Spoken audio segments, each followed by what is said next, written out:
With the anime season coming to a close in a few short days, I figured it's time to go back and have a look at some of the anime that particularly caught my eye, and that I could be bothered to watch. I'm going to rate every anime on this list from worst to best. So, without further ado, let's get into it. I'll be real, I don't know the lyrics of this one.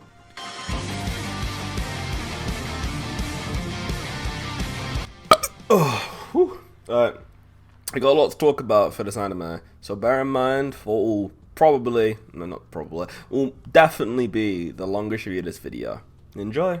Starting off this review, we have Demon Slayer Season 3. I told myself I wasn't going to watch this season, due to the show adapting an awful arc in the manga that almost made me drop the manga completely. But I decided to give it a try one night after I saw it trending on Twitter for like 3 days straight. And I was coked up on Monster and bored out of my mind. And to be honest, the word I'd use to describe this season is disappointing. Demon Slayer started off as an unexpected hit with anime fans, and after the first season it left a lot of people, including myself, to believe that it was undeserved. Like, you had this show coming out of nowhere, winning Anime of the Year and trending on Twitter. It was kind of nuts, to say the least. And once again, it had a lot of people like me thinking that if Ufotable animated anything, it could and most likely would win Anime of the Year.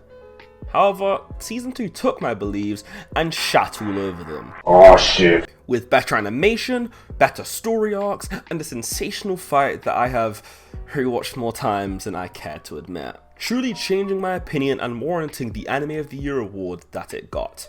But with the renewal of a third season, and once again the adaptation of an arc that I'd quite literally told many of my friends to skip as I thought it was that trashy, I had begun if Ufotable could make Lightning Strike a third time, if they could do the somewhat impossible. And after watching the entire season, I can say one thing comfortably. This season is a significant downgrade from the seasons prior. This season, as a whole, is still watchable, don't get me wrong. It's still consumable content that any diehard Demon Slayer fan would call groundbreaking.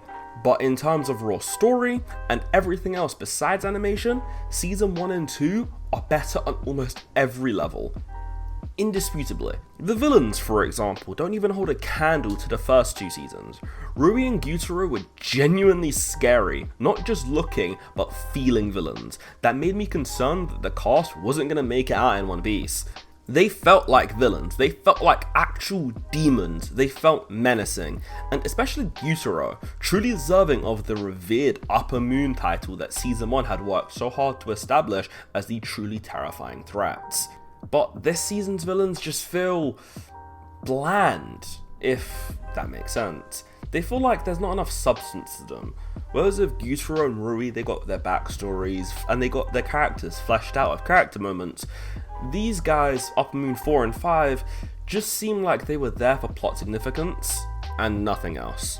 The theme for Season 1 was family. It was the reason why Rui was chosen as the villain for that season, because of his ties to Tanjiro in the familial connection that he held with his family, contrasting with the familial connection that Tanjiro held with Nezuko. That makes sense, and that works in a villain to protagonist situation. Gyutaro came in and showed what it means to be a menacing demon. He was scary, he was menacing, he was genuinely demonic at times and sadistic, and that worked well because it was showing the audience what an actual demon, not a lower moon, but an actual upper moon, properly strong demon was in retrospect. And in contrast to Rui, it worked really well, which is why Gyutaro worked as the villain of Season 2 so incredibly. But the villains of Season 3, they don't hold a candle to either of them as main villains. I feel like, as I said earlier, they're just put in the story to advance the plot forward, for plot significance, and nothing else. They aren't fleshed out in the slightest, they're boring villains, and they have flashy movesets, that's about it. At first, I thought the emotions were pretty cool, but after that, I began to realise that the villains they're not that good. Alright, on to the side characters this season. Oh no. Mitsuri is fine. She's no Rengoku or Uzui, but she's acceptable. But Muichiro, I'm gonna just come out and say it, Muichiro is boring. He's the typical strong, silent prodigy which most shonen have, and I just don't like him. His backstory was not intrusive, but it did kill the momentum of the season, giving almost an entire episode to what ended up being, "Brother died, grr." I'm not against backstories. I think when used correctly, they can actually be a very good storytelling technique. Like, Mitsuru's wasn't that bad, especially since the episode did her backstory in a good way, having her getting knocked out and then her backstory told in order for her to remember why she fights in the first place. That works and it's not intrusive. But Muichiro's? It did not flow like that. The episode had just started with him unlocking his Slayer mark and of him about to kill the Upper Moon, and then we get thrust into a backstory for 15 minutes of a 23-minute anime episode. Take into account the combined 3 minutes of openings and endings, and we have 18 minutes of footage that provide nothing of value but to flesh out a character that, in my opinion, is boring enough to begin with. I get that they wanted to explore the character, but do it in a way that flows a lot better than this. They explored Rengoku's character in a way that was not jarring. Do the same for Muichiro and save yourself a lot of trouble. Overall, Demon Slayer Season 3 was disappointing, but considering it's adapting one of the worst arcs in a manga I've personally seen, I wouldn't knock it too much. Ufotable is of course amazing as always, showing everyone in the anime community why they reign supreme as the #1 animation studio. 6.8 out of 10. 眩しくて眩しくて僕は目をそらしてしまう似合う言葉一つだって何も言えない僕さん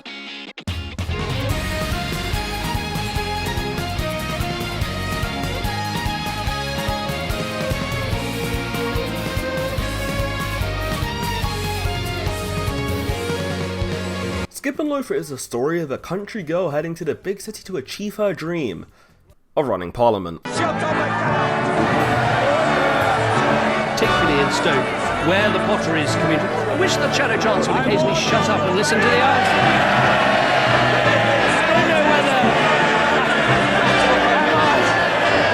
Order! Other members can now follow the plan. Seriously though, it's no surprise that Skip and Loafer is an award-winning manga.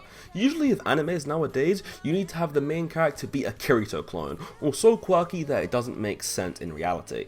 If this show excels in one aspect, it's in grounding the characters. Skip and Loafer presents itself as a romance anime that focuses on one overarching idea: coming of age. A universal experience that nearly every human will have to experience at one point or another. It's rare to see a slice of life show that deals with the caliber of what Skip and Loafer has shown us, and it's definitely a story for all ages. It has a story to tell and an experience to share, and it does it in the most humane way possible.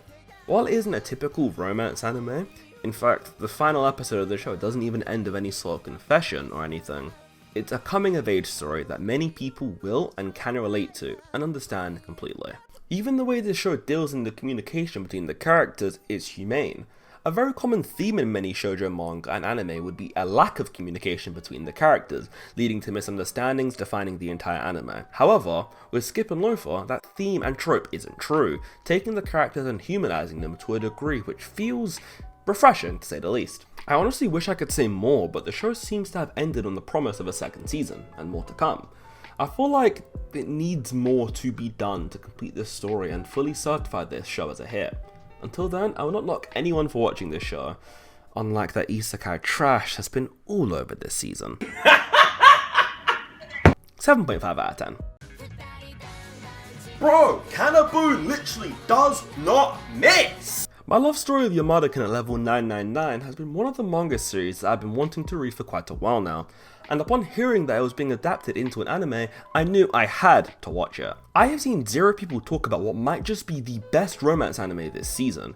Yamada-kun manages to completely redefine the romance genre by simply going back to the roots of what it means to have romance in a show. Romance as an emotion is one that no one understands, and it's only when we've experienced it that we're able to even grasp a percentage of what it entails. This show is successful in both gaining fans and at the same time being able to adapt its source material accurately and being able to correctly portray the chemistry between the main leads, and it be able to show realistic and relatable changes within their characters as their bonds improve and they become more than just friends. Also, goddamn is he attractive! And for once, this show has a cast of characters that don't make me hate them all.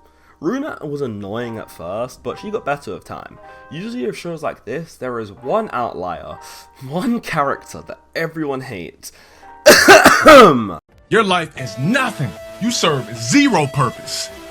You should kill yourself. Within the overall narrative for the series, I felt that it was handled superbly thanks to the classic slow burn relationship between the two, but also its integration of mutual self-development between the leads. At first, the main character is dealing with a break. Fuck's sake, Uber Eats. At first, the main character is dealing with a breakup from her boyfriend after he cheated on her with another hotter girl. So, it genuinely blew me away at how it betrayed the main characters becoming a couple after she learned that she was good enough as she was. Whether it was the main character's love interest's area of effect Riz,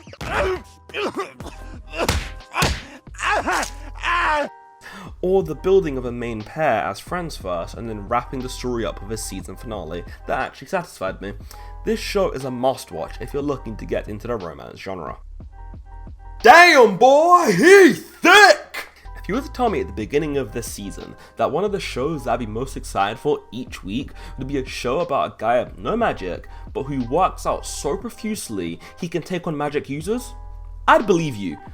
Seriously, it seems like every season so far we've had a singular shonen fantasy type anime that has blown everyone's expectations out of the water and risen to become one of the most watched anime of that season. And for this season, that show is Mashle. In a world where everyone is born with magic, and the stronger your magic, the higher your social status, Mash Bernstead is an anomaly who was born with none. So, rather than brood and get anti-magic like a certain somebody, he decided to get a gym membership. Seriously, this guy is strong to another degree. Think Goku if he was in a magic school. Actually, now that I think about it... Wait... Oh... It can't be. They were all the Z Fighters?! Always has been. A1 Pictures have really cemented themselves as one of the best when it comes to fighting animation. Don't get me wrong, they aren't ufotable, but these guys seriously know what it means to throw these paws. It's an overpowered shonen power fantasy, but an actual good one. Jesus Christ. What has happened to the world we're living in? If you had to watch one show this season, besides Oshinoko, then this is the show I recommend. I honestly can't fault it, and all I wish is that this show gets the budget necessary to make a second season, and a good one at that. Because if that can come true, then I think we could genuinely be seeing a contender for Anime of the Year being made right in front of us. I think this show is worth an 8.5 to 9 out of 10. Well. To be fair, I think most of you who are watching this expected this to be at the top of my review.